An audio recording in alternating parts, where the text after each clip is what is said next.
If your jump shot ain't showing you love, you better get out there and get that J glove. The J glove will get you the perfect square wrist and open hand follow through. You dig? The J glove design is brilliant, as it's the only shooting aid on the market that will help a player grip, set up, and finish your shot. It includes a finger splint design that prevents premature flexion at the base of the finger joints. The J glove has a lot of functions. The first one is it spreads your fingers out for you naturally. The second, it never allows the ball to rest on your palm.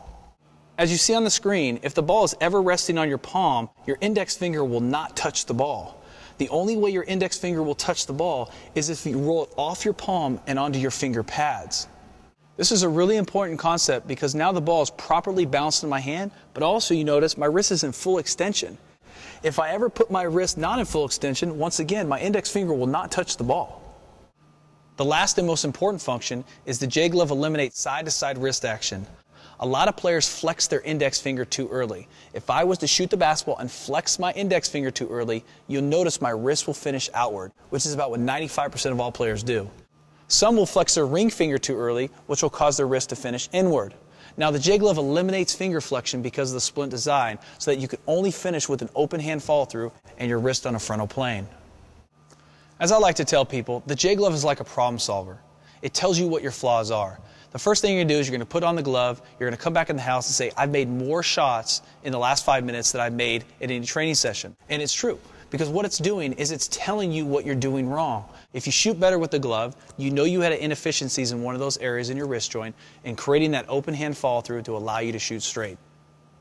The J glove is also special since it works for all ages. It can help the 7-year-old to learn immediately how to shoot with proper wrist flexion, thus starting their shooting career with proper muscle memory and limiting their bad habits.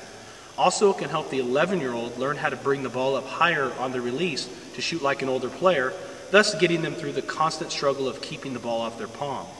Lastly, it's beneficial for the high school, college, and professional athlete that have always struggled with their shot consistency and is willing to take that one small adjustment in their shot mechanics, which is the most important, their follow through. The J glove is great because it doesn't change your form.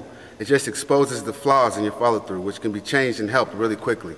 I used it for years growing up, and I recommend it for anyone that wants to get better. Mixed with our Shooting Mechanics DVD, let the J glove be your problem solver or your shooting coach, which will save you money in the long run. Let's take a look at a few scenes of our Millennium Shooting Mechanics DVD. This is Z40, and you're about to witness Jeremy Rosati's dropping revolutionary knowledge about the biomechanical art of shooting. Now let's talk about a biomechanical concept that is rarely mentioned by trainers or coaches, and that is proper square wrist position prior to your release. I watch a lot of film footage of players, and most inconsistent shooters finish with their wrist finishing slightly outward. This is very common at all levels, and here's why. Most people don't realize the anatomy of the human hand has a natural flare of 10 to 15 degrees toward the outside of the lower arm. Without even knowing about the 10 to 15 degree natural flare of your wrist joint, most people teach to place their index finger in the center of the ball because it's comfortable. I told you I'd come back to refute this index finger concept. However, if you do not accommodate the natural flare of your wrist, then your wrist will not properly hinge in a frontal plane and will finish slightly outward, thus affecting the direction of your shot. Here's a great but simple teaching strategy to teach proper wrist positioning so that your hand and wrist joints are consistently working together in a straight plane. Take a black marker and draw a line from the middle of the wrist pointing towards the middle of the hand. Then draw another arrow from the middle knuckle pointing straight downward to the middle of the hand. Now you will notice that the point of the arrows are not lined up when in a relaxed position because of the natural 10 to 15 degree flare outward. In order to get the arrows to line up and to get your wrist to hinge correctly, you need to rotate your wrist in. Now let's take a look at that concept in an index finger grip.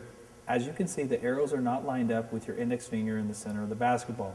However, if you rotate your wrist inward so that your finger fork is now in the center of the basketball, the arrows will line up and now your wrist, hand, and elbow joint will be working together. Let's really go into detail on body alignment since it is usually taught the same way by coaches and trainers regardless of proper biomechanics. Now here's where I differ from most books or videos you may have seen in the past. Most people teach that you need to square your feet and shoulders when shooting the basketball in order to shoot it straight.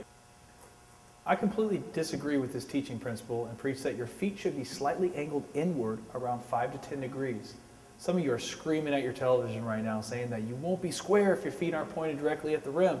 But actually, angling your feet inward will slightly help align your lead hip and your shoulder directly at your target line, forming a proper shooting line.